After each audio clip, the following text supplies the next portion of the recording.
Hi guys, this is a video for the KV2 build, Zvezda's KV2,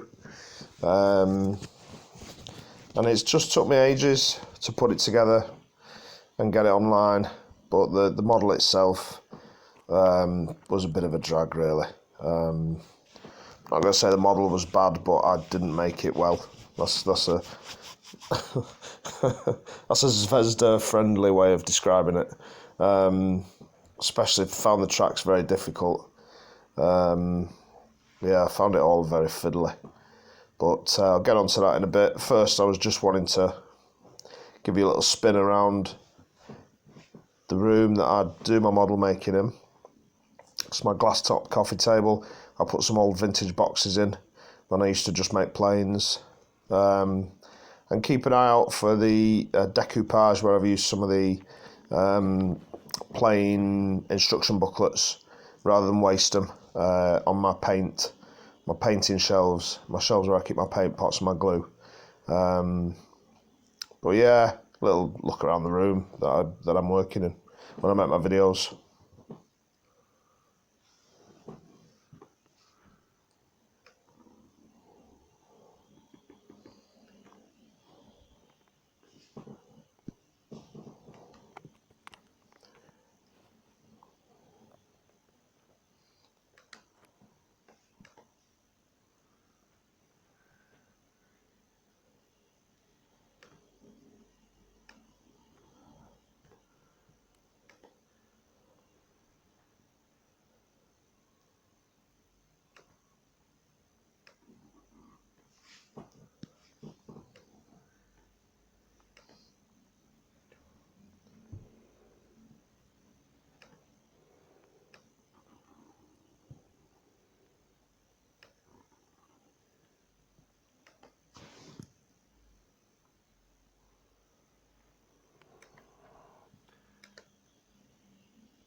That's my work. That's my workroom, guys. That's my den or office or whatever you want to call it. Yeah, I mean, any suggestions for how best to store models and dioramas? How do you guys do it? I mean, I'd love to have some space saving strategies because I'm soon going to run out of space. I've took some dioramas off surfaces there just so you can see the planes and stuff. So the KV2, oh, it's just depressing. Usually, when you look at the cutaways in the instruction booklets, you know, part one will be do the cannon, and it's part, you know, A13, A12, A11, A10, A20. Zvezda in this model, I think every single cutaway on the blueprints, I'd like a piece from every single sprue represented. So the amount of chopping and changing between sprues, trying to work out which sprue was B, which sprue was H. There was just too many parts and it was too badly laid out, I think.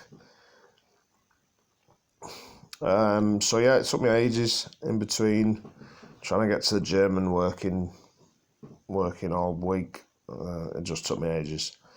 Hence why there's been a delay with videos. I think this is a pretty ugly model, but I think it kind of it revels in that a little bit. You know, you kind of expect it to be ugly. It's an ugly tank. And I knew that there was unnecessary internal parts that wouldn't be visible in the final model. I'd watched a couple of YouTubers build it, and they said that some of the optics and periscopes are included, but they're just unnecessary because they're not going to be visible in the end. So yeah, when I threw the sprues away, there was still several parts left on them. But well, anyway, it's built, it's done. I wouldn't do it again. The cannon parts, maybe I'd put them together wrong, but they weren't movable in the finished model. I tried my best to keep glue off bits which seemed like they were going to be movable, but yeah.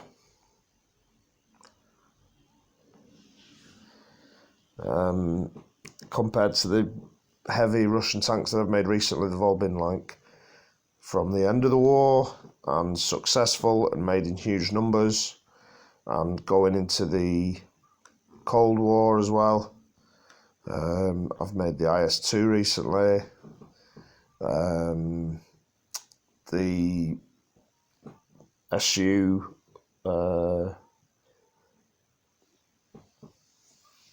I can't remember all the numbers of them all.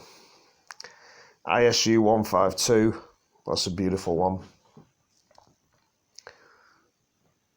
And this was from earlier in the war and less successful, so they didn't make many of these. I think it fought in Finland and then fought the Germans right at the beginning when the Russians were on the back foot. And then, yeah, it was a bit of a flop. Surprise, surprise, it was an easy target with that massive turret. So yeah, busted up the mud guards on this one. Started trying to force the plastic, but it was quite thin and it was just cracking. So in the end, I heated the plastic and just let the heat of a candle flame kind of warp it. There are storage units on the side on each mud flap at the back, but I just when it came to that, I just sanded them back a little bit. Not a lot of actual model making to do on the upper surface of the hull. The majority of the model making is the wheels and the tracks, which were just dreadful, and the turret, which you build completely with its 6 surfaces, and you even had the ring, the turret ring, on it so that it's movable. Getting that lined up was a little bit of a challenge.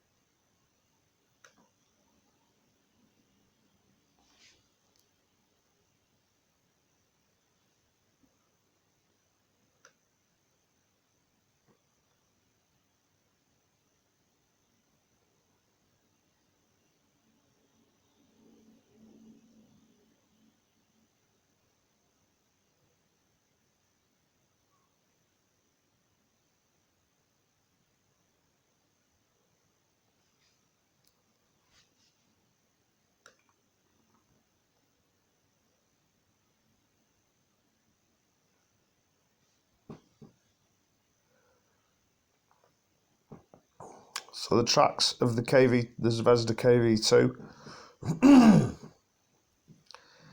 there's about 20 single plates on each side, and then a top and a bottom. I just hate it. I'd rather just have the vinyl stretchy ones. And probably hardcore, serious modelers would probably be saying, oh, that's dreadful, you have to make it plate by plate. But these ones, they just never seem to fit for me. And I've been doing this for over a year now, and I've never got it working. Especially where the sprockets were,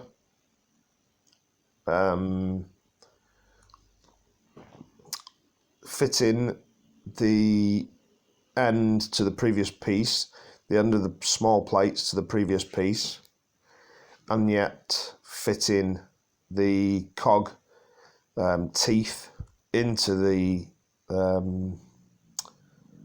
spaces on the track. It just felt impossible to me.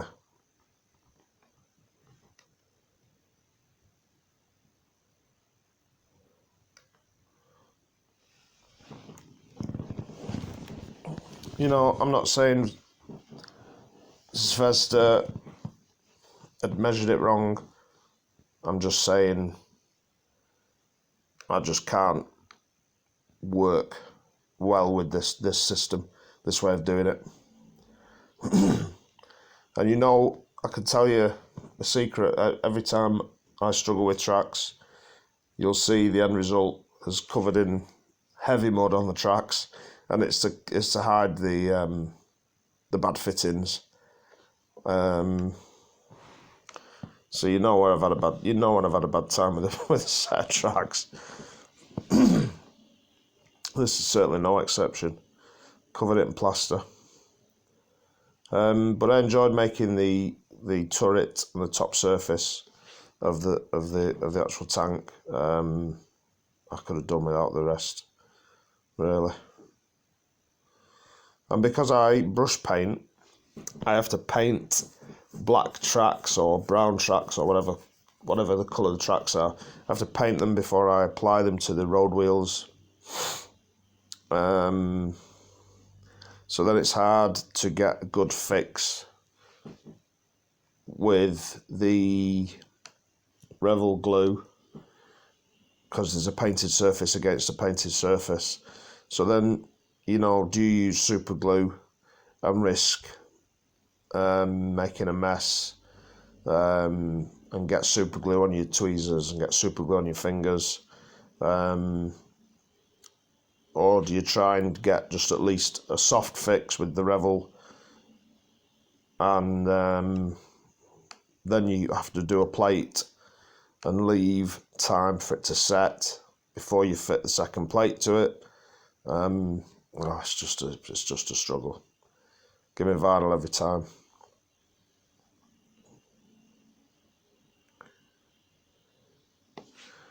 So So because I'm brush painting, I do tend to look ahead to put in the different parts, major components together.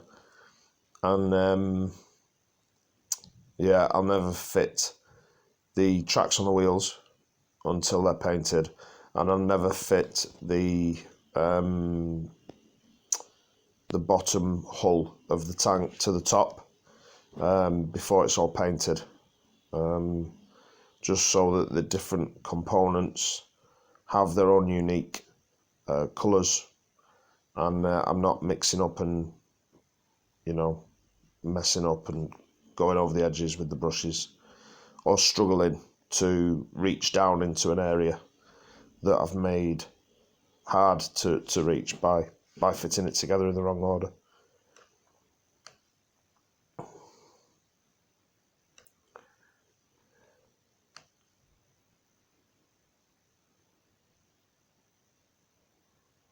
I've joined Instagram this week just to have somewhere to put some stills of my tanks.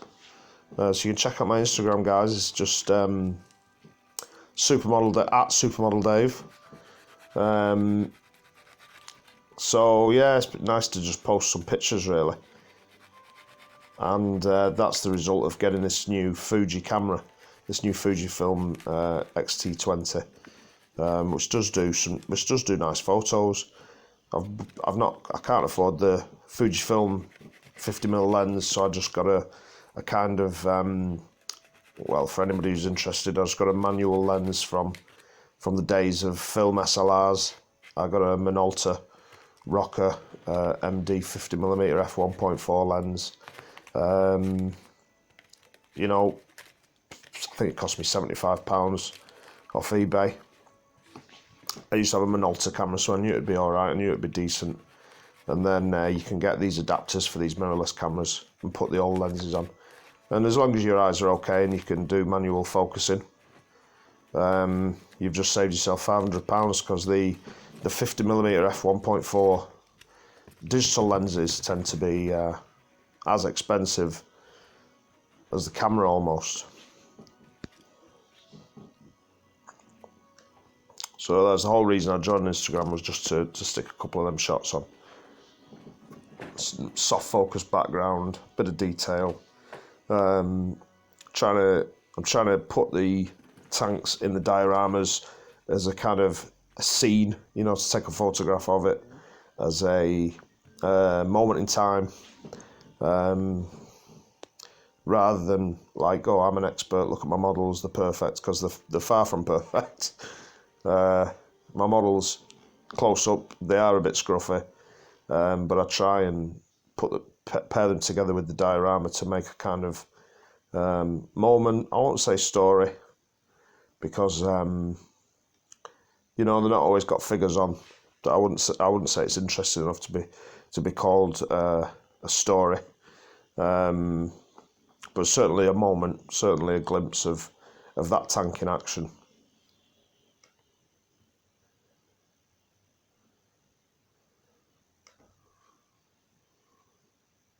Yeah, so look me up on Instagram, guys, and let me know what you think.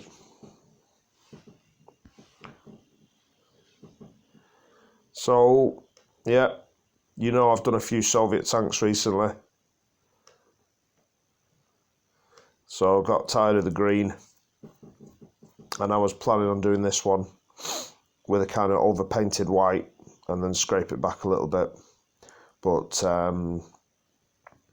yeah, just from browsing actually on Instagram, I saw a chap had done the light brown, the tan brown, and the dark chocolate brown camouflage, and yeah, I thought I'll do that. I'll have a go at that. I know from past research that I'd done on Russian tanks that the tankers could get pastes. I think they were oil-based pastes if they wanted to mix their paint scheme up a little bit for whatever terrain they were going to pass through, and they could just update the colouring and the camouflage in the field as seasons were changing, perhaps. So the tanks left the factory dark green, and the tankers themselves painted the browns on. The two colours were available. There was a dark brown and there was a sandy brown, so that's what I've used. So in my mind then, knowing that little bit of history, there's not going to be a fixed way of doing this. I'm sceptical of people who are like, oh, you know, that's the wrong scheme, they never did it like that. Well, same with the Wehrmacht German tankers. They applied their own saddle brown and reflective green over the dark yellow, and their tanks came out of the factory dark yellow in the final years of the war. So they improvised. So there's also, you know, it's just a free for your own imagination, really. I think.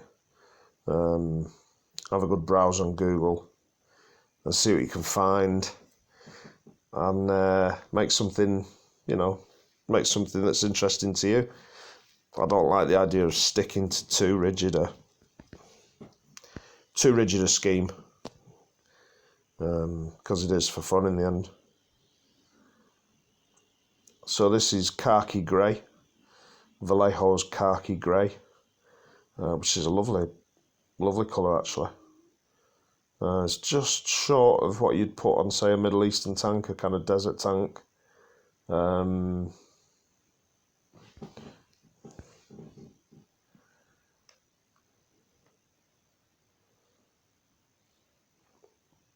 It's just dark for that.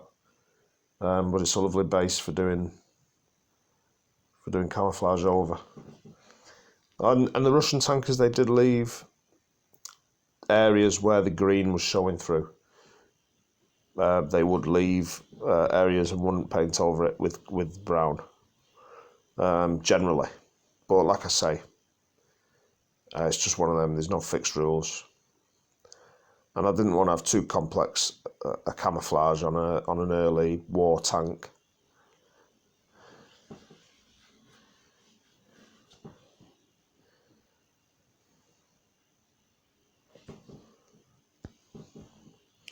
Yeah, as with any brush painters, you know, I try and do several coats of diluted paint rather than a thick daubing it on. Like the old days, Humbrol enamels going on like double cream. I use Vallejo, and Vallejo usually they work really well with what, you know, diluted. Just I've got acrylic thinner, but generally I just use water. I'd say probably 4 parts paint to 1 part water. You see what I mentioned before, guys. The track's absolutely smothered in plaster. When I do the diorama, if I feel like I've not done a great job on the tracks, while the plaster's still wet, I'll just scrape some up and daub it on. Yeah, I don't see any other way really. Until I've worked out how to really put these tracks together better, I'm going to keep just plonking loads of mud effects on the tracks to hide the mistakes.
Yeah, the inside of the turret was unnecessarily difficult, a bit over-engineered, and even if I'd have left the hatches up, I don't think I'd have seen any of the details. So I did leave some stuff out.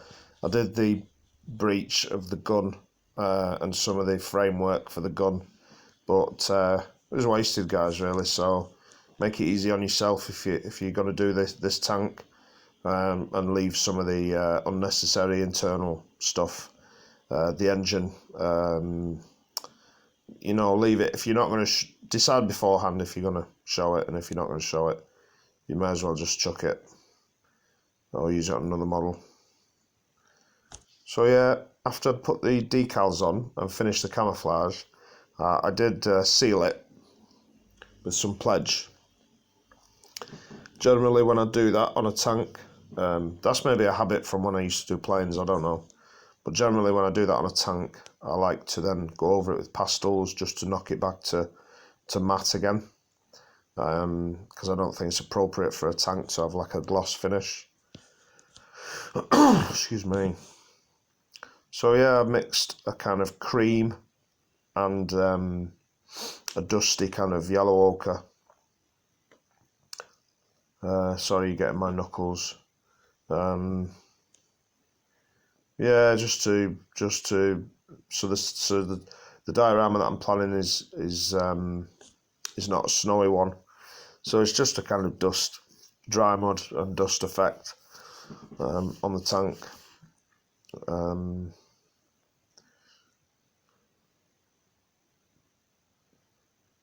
Yeah, you just get my hand there.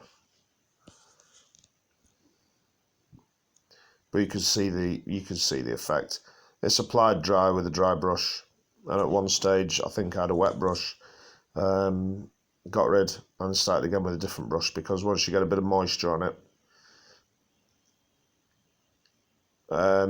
it's a totally different effect. And I used to apply pastels with acrylic thinner, but I really don't like that now, to do it like that.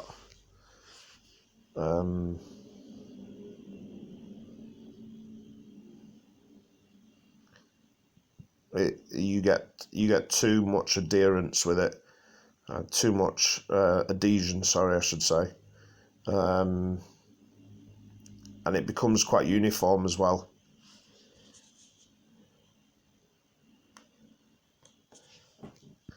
So I much prefer to just apply it like this, just as a kind of dust effect, which I think is quite realistic. You know, I know it's reactive that I put that much mud on the tracks is to cover something up, but I think at this stage, if you can see past my big fist, my big fat hands, at this stage I think I'm quite pleased with the battered mud guards, very pleased with the camouflage, and the tracks. Yeah, I was quite pleased with it, really. You see the gloss effect just then. This is why it doesn't take much to knock it back, really, with the pastel. They make the surface very matte.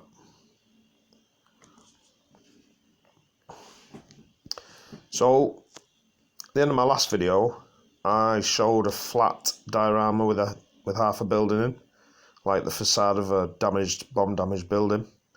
So the intention was to put this tank in that, but I underestimated the size of the tank, and it kind of just looked like it didn't dwarf the building, but it just didn't look right for me. Didn't look right. So I had to think about it, and I thought a kind of hilltop with the tank cresting on a ridge, and I was thinking a damaged German troop carrier as part of it as well, and in the end I didn't use the damaged troop carrier. I did damage the troop carrier. I'll use that in the future, but some of the plates that I pulled off it, SD KV2, 121, is it? Just the armoured car, the half track. Some of the plates that I pulled off it, I did include on this diorama. So, sorry guys if the camera focus is just on the tree, tree branch. There is a slope to it that you'll see in the next couple of minutes, so that the KV2 kind of sits proudly at the top. I just felt like the scale and the size of the tank, it needed something where it kind of stood prominently. So yeah, I don't like to always use my Vallejo model paints when I'm just painting dioramas. So I've got some acrylic yellow ochre, acrylic grey and acrylic black. But when you're working on a surface that's covered with plaster, because this is just a couple of levels of polystyrene to build up a hillside, as you saw before, and then a veneer of plaster, which is between, I think, 20 mils and 5 mils thick, depending where you are on the slope.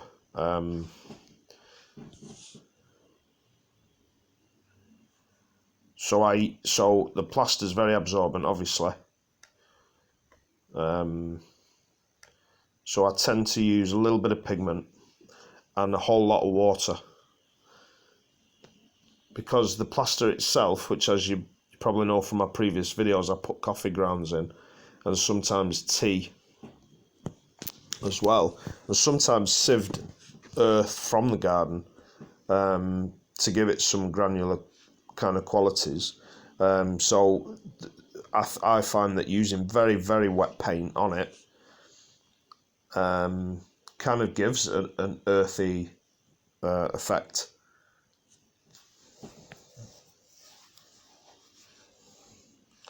It's May the 3rd here, guys, in the UK, and torrential rain.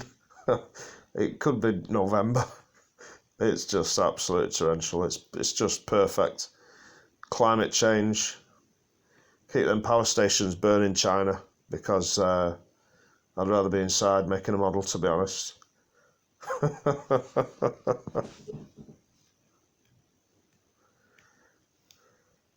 Yeah, May's my favourite month of the year, usually. If you're not watching this from England, if you're watching this from another country, May is like the only month where it's nice to be in England. Usually the only month where it's not raining. And yeah, it's like a storm today. So this was the perfect activity. But yeah, I just chucked loads of water straight out of my jar onto the paint, and then let it flow across the plaster. Just give myself an easier job, because if you try and use the paint carefully and judiciously, the plaster's so absorbent that you just it just makes it a pain in the neck.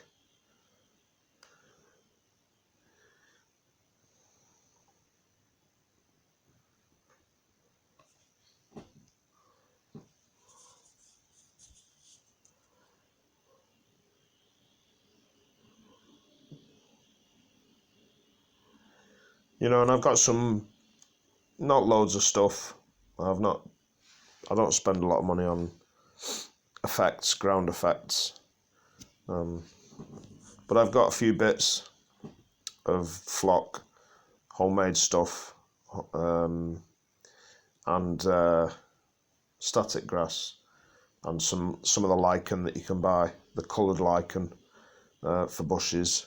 So when I'm painting this, I'm just trying to get an earthy general feel. I'm mindful of the colours that I've put on the tracks, that it matches the colours of the diorama always, and the dust that I've put, the weathering effects that I've actually put on the tank.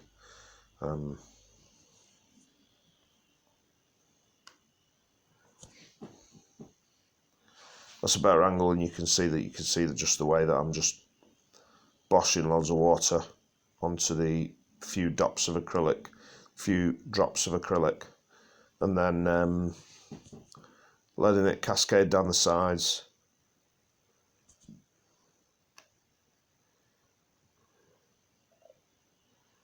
In between shots of the back of my hands.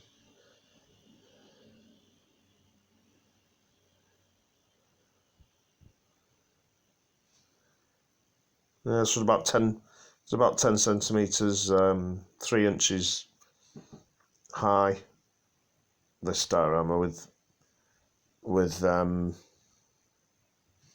polystyrene forms underneath the plaster.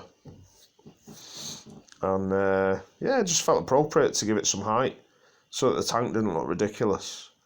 Didn't look like a tower block in the middle of a flat surface. And the trees are bigger than the tank as well. That was conscious, kind of just make it look appropriate, make it look normal. The KV2 doesn't look particularly normal, it looks quite odd. Like the turrets, you know, for a different scale to the tank. But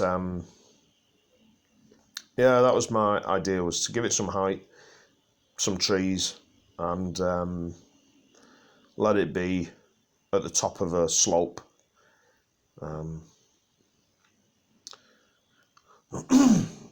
This was the enjoyable bit at the end of a 2-week long build, painful build. Oh, the tracks and the wheels.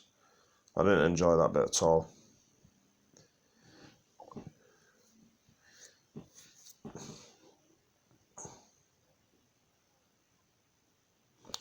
So yeah, you can see there's some just some cheap effects off eBay generally. I blend up the dried leaves to make a sort of scattered fallen leaves brown. I combine that with some static grass, but I don't have an applicator, so I just kind of scatter it. You can see what I mentioned before. There's some German armoured car parts in the grass there, so there's been a tank battle at some point. I just rusted them up, chucked a wheel down. If you can see any white on it, it's just because I filmed it straight after PVA gluing these things on.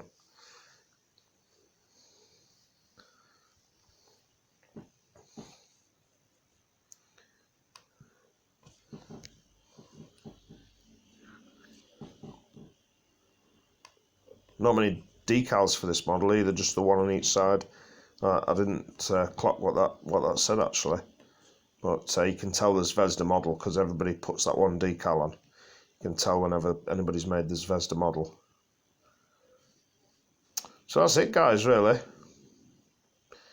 Do the usual like and subscribe, and thanks to everybody who's following and commenting. I'm pleased with how this looks in the end, but was it worth it? Oh, probably not. Didn't enjoy a lot of aspects of the build, but I'm pleased with how the diorama kind of presents the tank higher up.